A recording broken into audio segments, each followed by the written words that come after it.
ಅರೆ ಕಡಿಮೆ ಹಾಕು ಆದ್ರೆ ಅಸಲಿ ಹಾಕು. MDH ಕಾಶ್ಮೀರಿ ಕೆಂಪು ಮೆಣಸಿನ ಪೌಡರ್.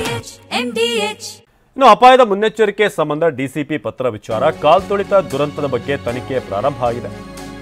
ನಾನು ಹೇಳಿಕೆಯನ್ನ ಕೊಡೋದು ಸರಿ ಕಾಣೋದಿಲ್ಲ ಅಂತ ತುಮಕೂರಿನಲ್ಲಿ ಗೃಹ ಸಚಿವ ಪರಮೇಶ್ವರ್ ಹೇಳಿಕೆ ಕೊಟ್ಟಿದ್ದಾರೆ. ತನಿಖೆ ಪ್ರಾರಂಭ ಆಗಿದೆ. ಅದರಿಂದ ತನಿಖೆ ಪ್ರಾರಂಭ ಆಗಿರುವಾಗ ನಾವು ಏನು ಕೂಡ ಹೇಳಿಕೆಗಳನ್ನು ಕೊಡೋದು ಸರಿ ಕಾಣಿಸಲ್ಲ ಅಂತ ಹೇಳಿದ್ದೀನಿ. ಇಲ್ಲೂ ಅದೇ ಹೇಳ್ತೀನಿ. ಇನ್ನು RCB DNA ವಿರುದ್ಧ ಮತ್ತೊಂದು ದೂರು ದಾಖಲಾಗಿದೆ. ಸರ್ಕಾರದ ಮುಖ್ಯ ಕಾರ್ಯದರ್ಶಿ ವಿರುದ್ಧವೂ ಕೂಡ ದೂರು ದಾಖಲಾಗಿದೆ. RCB ಮತ್ತು DNA ಹಾಗೆ ಸರ್ಕಾರದ ಮುಖ್ಯ ಕಾರ್ಯದರ್ಶಿ ಅವರಿಗೂ ಕೂಡ ಅವರ ವಿರುದ್ಧ ಕೂಡ ಕಂಪ್ಲೇಂಟ್ ಈಗ ರಿಜಿಸ್ಟರ್ ಆಗಿದೆ. ಸಿಡಿ ಸಾಕ್ಷ್ಯವನ್ನ ತಂದು ದೂರನ್ನ ದಾಖಲಿಸಿದ್ದಾರೆ ಉಮೇಶ್ ಅನ್ನೋರು. ಇವರು ಕಬ್ಬನ್ ಪಾರ್ಕ್ ನಡಿಗೆದಾರರ ಸಂಘದ ಅಧ್ಯಕ್ಷರು ಉಮೇಶ್. RCB ಆಟಗಾರರನ್ನ ನೋಡಲು ವಿಧಾನಸೌಧಕ್ಕೆ ಜನ ಲಗ್ಗೆ ಇಟ್ಟಿದ್ರು. ಅಪಾರ ಅಭಿಮಾನಿಗಳು ಸೇರಿದ್ರಿಂದ ಗಿಡ ಮರಗಳಿಗೆ ಹಾನಿಯಾಗಿದೆ, ಗಿಡಗಳು ನೆಲಸಮ ಆಗಿದೆ. ಕಬ್ಬನ್ ಪಾರ್ಕ್ಗೂ ಕೂಡ ಸಮಸ್ಯೆ ಆಗಿದೆ. ಕಬ್ಬನ್ ಪಾರ್ಕ್ನ ಗಿಡ ಮರಗಳಿಗೂ ಕೂಡ ಹಾನಿಯಾಗಿದೆ. ತುಂಬಾ ಜನ ಸೇರಿದ್ರಿಂದ ಅಲ್ಲಿ ಫುಲ್ ರೋಡ್ ಎಲ್ಲ ಫುಲ್ ಆಗಿದ್ರಿಂದ ಕಬ್ಬನ್ ಪಾರ್ಕ್ನಲ್ಲೂ ಕೂಡ ಜನ ಇದ್ರು. ಇವರೇ ಉಮೇಶ್ ಅನ್ನೋರು. ಇವರು ಈ ಕಬ್ಬನ್ ಪಾರ್ಕ್ ನಡಿಗೆದಾರರ ಸಂಘದ ಅಧ್ಯಕ್ಷರು.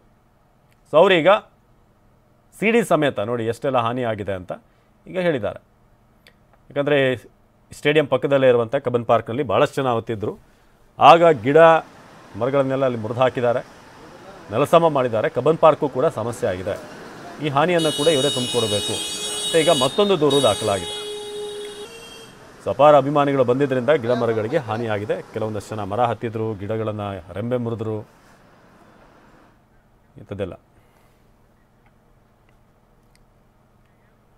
ಇನ್ನು ರಾಜ್ಯ ಸರ್ಕಾರ ಫೇಲ್ಯೂರ್ ಆಗಿರೋದು ನಿಜ, ಗೊಂದಲ ಇತ್ತು ಎಂದು ಒಪ್ಪಿಕೊಂಡಂತ ಸಚಿವ ಸತೀಶ್ ಜಾರಕಿಹೊಳಿ. ರಾಜ್ಯ ಸರ್ಕಾರ ಈ ವಿಚಾರದಲ್ಲಿ ಫೇಲ್ಯೂರ್ ಆಗಿರೋದು ನಿಜ ಅಂತ ಸಚಿವ ಸತೀಶ್ ಜಾರಕಿಹೊಳಿನೇ ಹೇಳ್ತಿದ್ದಾರೆ. ಕಾರ್ಯಕ್ರಮದಲ್ಲಿ ಮೊದಲೇ ಗೊಂದಲಗಳಿದ್ವು, ಕಮಿಷನರ್ ಮಟ್ಟದಲ್ಲಿ ಬೇರೆಯೇ ಆಗೋಗಿದೆ, ಡಿಸಿಪಿ ಮಟ್ಟದಲ್ಲಿ ಬೇರೆ ಆಗಿದೆ ಅಂತ ಸತೀಶ್ ಹೇಳಿದ್ದಾರೆ. ಫೇಲ್ಯೂರ್ ಆಗಿದಂತೆ ನಿಜ, ರಾಜೀನಾಮೆ ಕೊಡೋದು ಅವಶ್ಯಕತೆ ಇಲ್ಲ. ಫೇಲ್ಯೂರ್ ಆಗಿದಂತೆ ನಿಜ, ರಾಜೀನಾಮೆ ಕೊಡೋದು ಅವಶ್ಯಕತೆ ಇಲ್ಲ. ಹಿಂದಿನ ಸರ್ಕಾರಗಳು ಕೂಡ ಭಾಳಷ್ಟು ಘಟನೆಗಳು ನಡೆದಿದೆ. ಅವಾಗ ಯಾರು ಕೂಡ ರಾಜೀನಾಮೆ ಕೊಡಲಿಕ್ಕೆ ನಾವು ಒತ್ತಾಯ ಮಾಡಿಲ್ಲ. ಆದರೆ ಈ ಸಮಸ್ಯೆಯನ್ನು ಪರಿಹಾರ ಮಾಡಲಿಕ್ಕೆ ಎಲ್ಲರೂ ಕೂಡ ಕೈ ಜೋಡಿಸ್ಬೇಕು.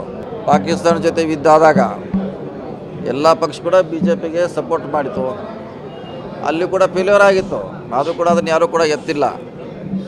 ಇವಾಗ ಇದನ್ನು ಸಮಸ್ಯೆ ಪರಿಹಾರ ಹೆಂಗೆ ಮಾಡೋದು ಅನ್ನೋದು ಮುಖ್ಯ, ರಾಜೀನಾಮೆ ಕೊಡೋದು ಮುಖ್ಯ ಅಲ್ಲ.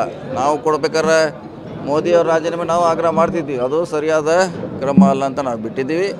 ಅದೇ ಮಾದರಿಯಲ್ಲಿ ಕೂಡ ಅವರು ಬರಬೇಕು, ಇದು ತನಿಖೆಯಿಂದ ಹೊರಗೆ ಬರಬೇಕು. ಯಾರದು ಸರಿಯಾಗಿ ಕೆಲಸ ನಿರ್ವಹಿಸಿಲ್ಲ, ಯಾರ ಪಾತ್ರ ಸರಿ ಇಲ್ಲ ಅನ್ನೋದು ವರದಿ ಬಂದಾಗ ಗೊತ್ತಾಗ. ಯಾಕಂದ್ರೆ ಯಾರು ಯಾವಾಗ ಟೈಮ್ ಕೊಟ್ಟರು, ಯಾವಾಗ ಪರ್ಮಿಷನ್ ನಿರಾಕರಿಸಿದ್ರು, ಯಾವಾಗ ಕೊಟ್ಟರು, ಇದು ಯಾರಿಗೂ ಗೊತ್ತಿಲ್ಲ. ಸೊ ಇನ್ನೂ ಮುಚ್ಚಿದ ಕೆಂಡ ಆಗಿದೆ ಅದು. BJP ಜೊತೆ ಕೇಂದ್ರ ಸರ್ಕಾರ ಜೊತೆ ನಾವು ಪಾಕಿಸ್ತಾನ ಜೊತೆ ನಾವೆಲ್ಲ ನಿಂತಿದ್ವಿ. ಅದು ಅವ್ರ ಫೇಲ್ಯೂರೇ. 26 ಜನ ಸತ್ತದ್ದು ಫೇಲ್ಯೂರೇ. ಅವಾಗ ಯಾರು ನಾವು ಡಿಮಾಂಡ್ ಯಾರೂ ಮಾಡಿಲ್ಲ, ಆದರೆ ಅವ್ರ ಜೊತೆ ಗಟ್ಟಿಯಾಗಿ ನಿಂತಿದ್ವಿ. ಅದಕ್ಕೆ ಪರಿಹಾರ ಏನು ಅನ್ನೋದು ಭಾಳ ಮುಖ್ಯ. MDH ನ ಕಿಚನ್ ಅಲ್ಲಿದ್ರೆ ನಾವು ಎಲ್ಲವನ್ನು ಮಾಡಬಹುದು. ಬೆಂಗನ್ ಕಾ ಬರ್ತಾ, ಆಲೂ ಗೋಬಿ, ಬಿಂಡಿ ಮಸಾಲಾ, ಇನ್ನೂ ಬಹಳಷ್ಟು. MDH